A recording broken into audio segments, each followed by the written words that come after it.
When I think about the great classical authors that I would recommend to read, Oscar Wilde comes very high on the list.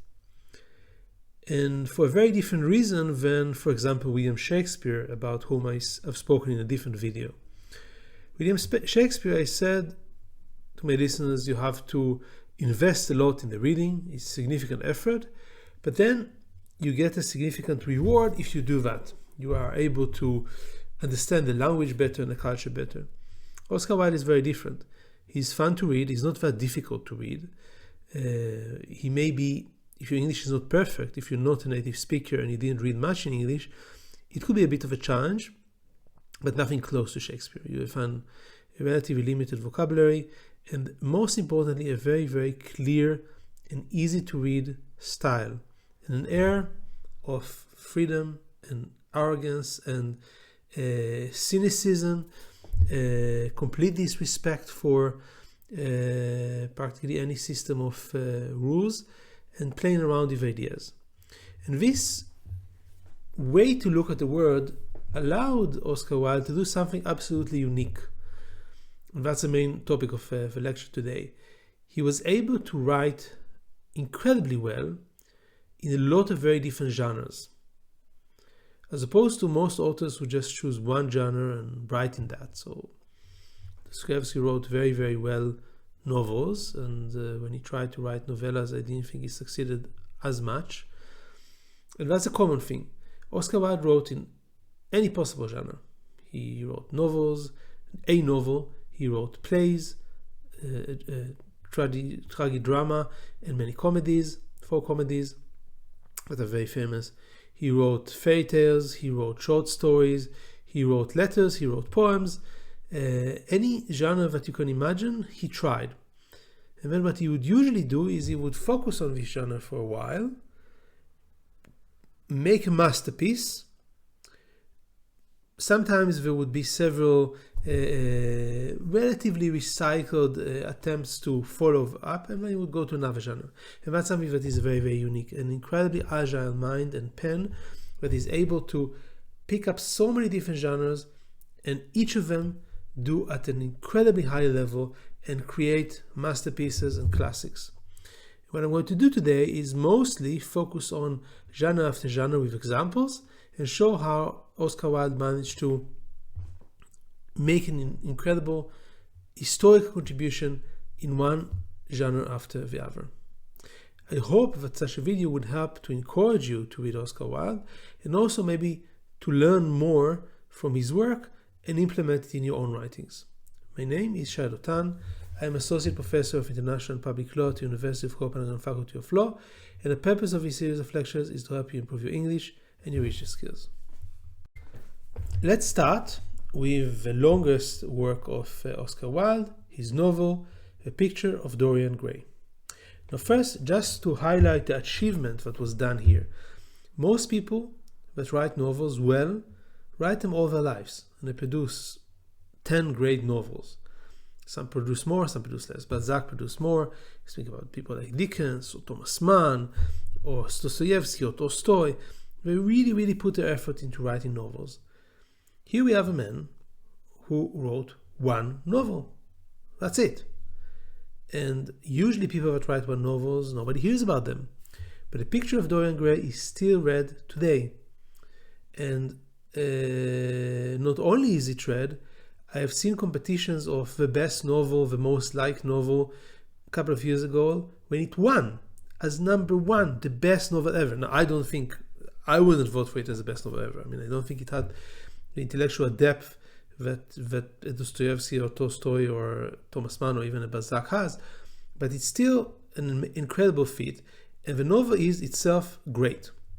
Starting with an incredibly good idea, an artist that paints a picture of a young model, a very handsome gentleman who decides to wish that this picture would become old and ugly, and he himself will stay young and beautiful and handsome forever.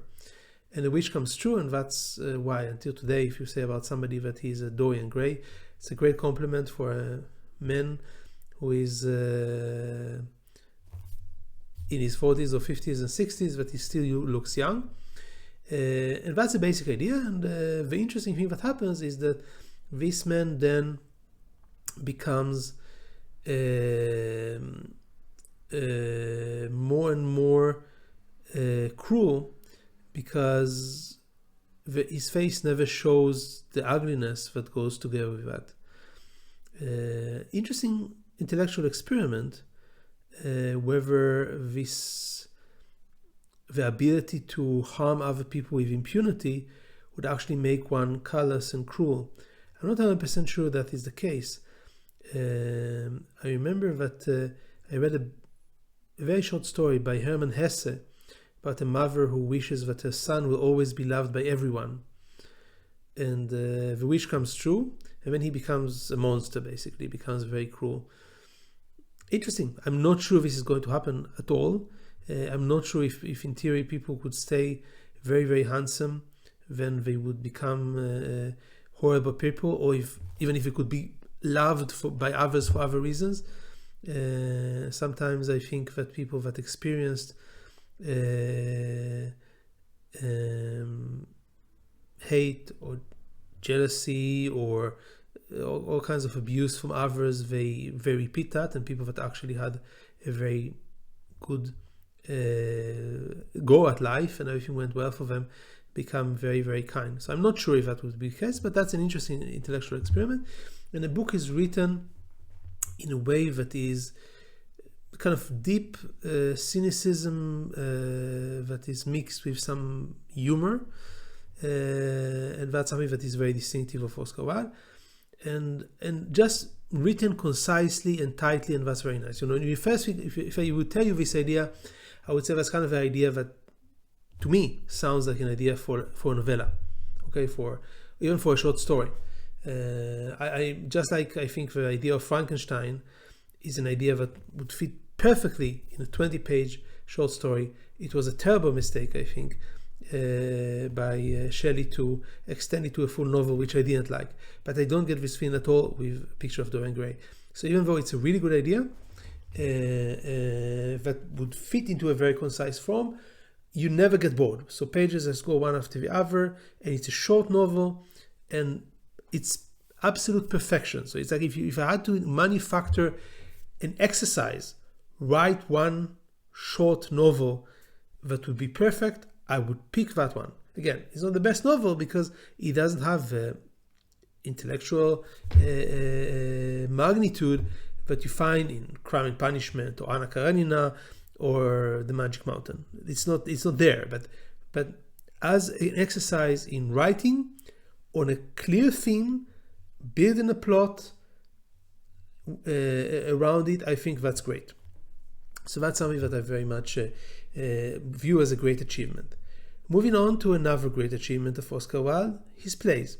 Now, when I started in the introduction, maybe it was a mistake from the end, but he also wrote a play that is a drama. Not many people know that, but Oscar Wilde wrote a play in French. Okay, he's an Irishman speaking English, writing a play in French, which is a drama, even though before most of his plays are comedies. And I read the translation to English, Salome. It's basically the story of Salome who asks her Herod for the head of John the Baptist. Basically, that's the story, and it's great. It's a great, nice drama. The fact of writing this in French and writing this in a style so different from his own, this I think is a great achievement. But it's not something that is recognized for obviously. If you ask anybody, what is the first thing you think about when you think about Oscar Wilde in terms of creations? It's a play, and the play that is most famous is The Importance of Being Earnest, which is, I think, a great play, full of wit, a story. I don't want to ruin the kind of ending of a story for those who haven't read it. You can see it in a movie, you can see it in a play, you can read it. There are countless adaptations. The main thing that you need to understand is basically that you need very good actors if you want to see a good performance. And I was very fortunate to see it with very good actors, and I remember it very, very positively, because they need to be able to kind of, with a straight face, tell the witticism that Oscar Wilde tells one after the other, again, and again. And Oscar Wilde, if you look at all the witticisms, so the short, punchy, humorous sentences in the English language, then they come from Oscar Wilde and Mark Twain and George Bernard Shaw, and maybe today also from Woody Allen, Groucho Marx, and some others. But the classical figures are Wilde, Shaw, and Twain. And that's, I think, a great contribution to the English language. Weaving it to a play beautifully, that you can read it and enjoy, or you can see it with great actors and enjoy. I think that's great. And then he has 3 other plays that are excellent, and they are to some extent more of the same. So they're all what's called drawing room drama plays. So Victorian era, rather humorous, not taking themselves too seriously, but with some kind of a cynical view of society where people are using intrigues to harm each other, they feel self-importance and fight for prestige and things like that. So that's something that I think writing it well is probably his greatest achievement, in addition to the Picture of Dorian Gray, and that's something that he was still recognized until today. And again, the importance of being earnest is the best of them. Probably Ideal Husband is a very distant second, and others are not as good, but they are very, very similar. So it's very, if you enjoyed Importance of Being Earnest, I recommend to you to read the other plays. You will enjoy them. You will laugh. You will enjoy the flow of a play, and they are written very, very well. So that's something that I really recommend as well. So these are the greatest achievements of Oscar Wilde: novel, plays. That's the main thing that you remember for, but there's much, much more. In addition to writing a historical novel, an amazing novel with historical significance, and 4 great comedies and a drama, Oscar Wilde was an expert in writing stories. Now, as a short story, I can give you an example, which is, in my mind, one of the best examples of a great short story, The Canterville Ghost. Still read today, and a great example of wit and social observation and great writing. The basic story is about an American family that is going to some castle that they bought in the UK, and there is a ghost there. Of course, there's a fantasy involved, and the interesting thing is that you see how the ghost is trying all kinds of tricks against the American family, and they are just treating it with complete, clear, rational mind, never caring about any superstition, never being afraid of anything. So it's a great social observation about the American culture and the English culture, but will still be relevant today. So in addition to being a great story, I think it's a great example of mastering a genre. Remember, I told you, for me, The Picture of Dorian Gray would be potentially a candidate for writing a good short story, and Oscar Wilde managed to write a great novel out of it. That's a great example of making a very, very concise story about a nice idea. Every word counts, perfect enjoyment for reading it, a model for teaching how to write a short story. And that's really something that I think is great. And again, all the time, the same cynicism, the air of decadence that is something that is very unique to Oscar Wilde, combined with humor and a very, very free spirit. And I think that's really, really great. In addition to that, Oscar Wilde wrote fairy tales. Now, fairy tales are very interesting because when I was a child in Israel, I remember that's one of the very few plays that I saw, a play about the selfish giant. So a giant that has a garden, and the children come and play in the trees. He locks the garden and the children cannot come anymore, and then an eternal winter comes to the garden and all the trees die, until one child comes back to the garden and stays there just to save the garden and freezes to death. Now, as far as I remember, the Israeli version of that didn't include the last part, because the last part is an incredibly Christian theme. And if I look at it today, I see that all the fairy tales that I remember of Oscar Wilde were a very, very Christian theme, were basically a self-sacrifice that is divine in a way and then saves love. So the same goes to The Happy Prince.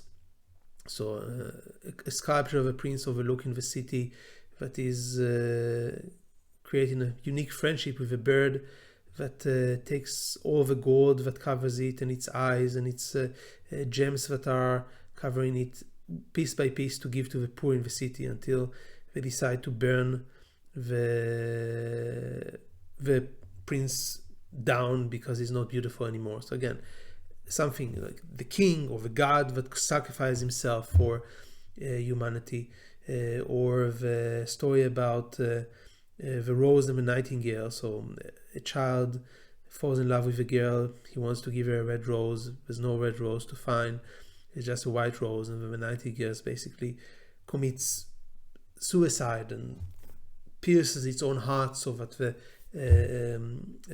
red color would color the rose, and this again done for love. So all this is the same myth, basically. It's a myth of Jesus Christ, and I didn't, growing up in Israel, understand it as a child at all. We saw kind of a watered down version of that, but that's something that is very, very interesting, because you would think about somebody like Oscar Wilde, who was all about free spirit and cynicism and against society's values, that he would be against Christianity, but he in a way viewed himself as a very, very devout Christian that was very much influenced by Christ, at least as much as I can see from his work. So we discussed stories, we discussed fairy tales. I think it's also one of the styles that Oscar Wilde excelled in was poetry, and his most famous poem by far is a ballad of Reading Gaol. And here, if you don't know the story, you may consider it useful to read a biography of Oscar Wilde in addition to his work. There are many, many biographies, but I can also give you a shortened version.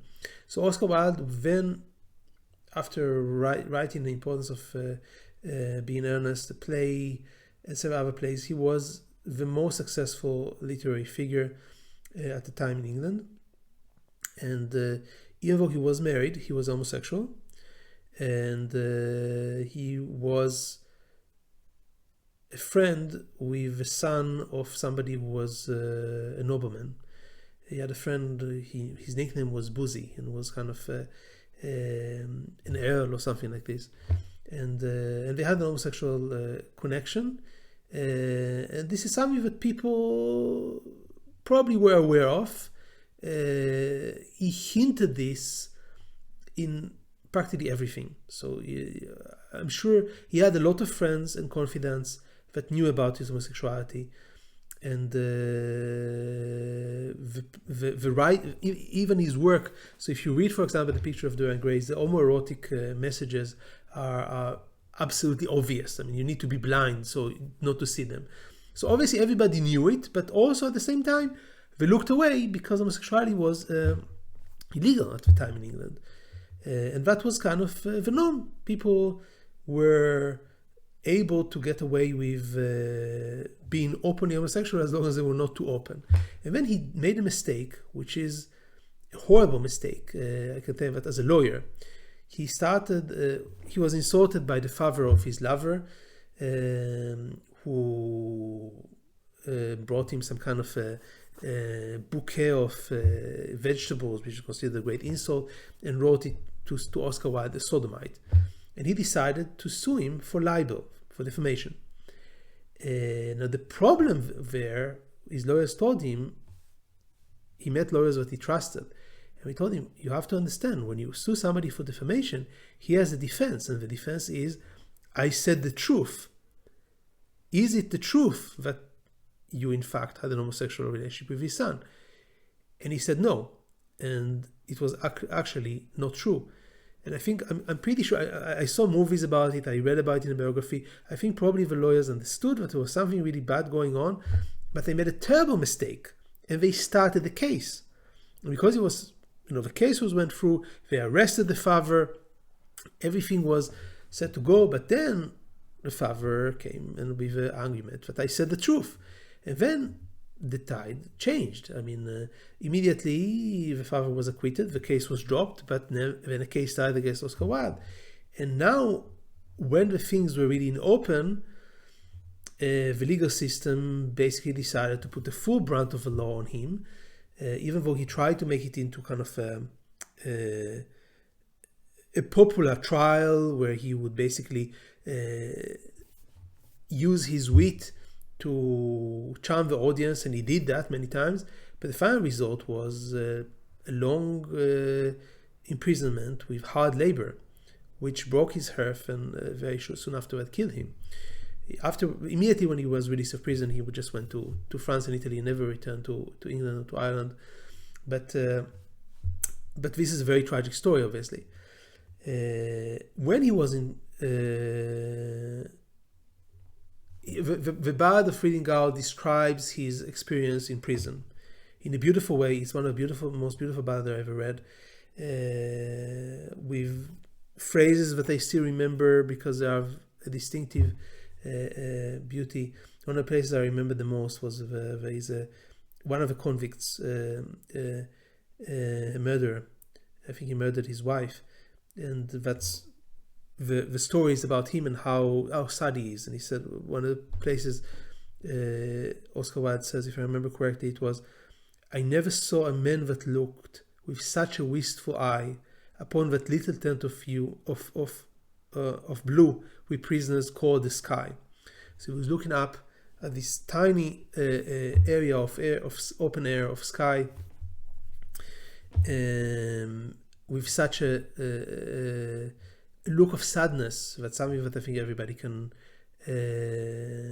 appreciate this beauty. So it's a beautiful poem.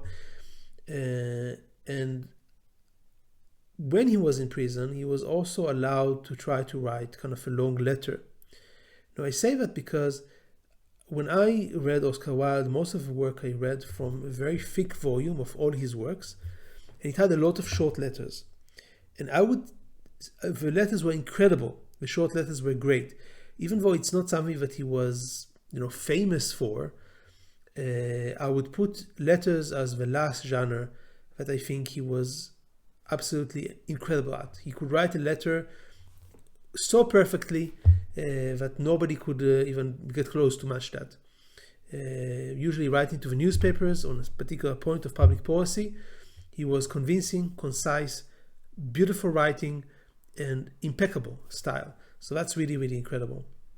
And then in the prison, they told him, okay, at a certain point, we think that it will help your healing process, as demeaning as this can sound, if you would write instead of just doing the hard labor. And he, of course, agreed to that, as Oscar Wilde would do. But he wrote under very difficult conditions. So he wrote every day they would take the page away, and then only at the end they bring the pages together. And when he left prison, basically gave him a stack of papers and he said, now you can go home.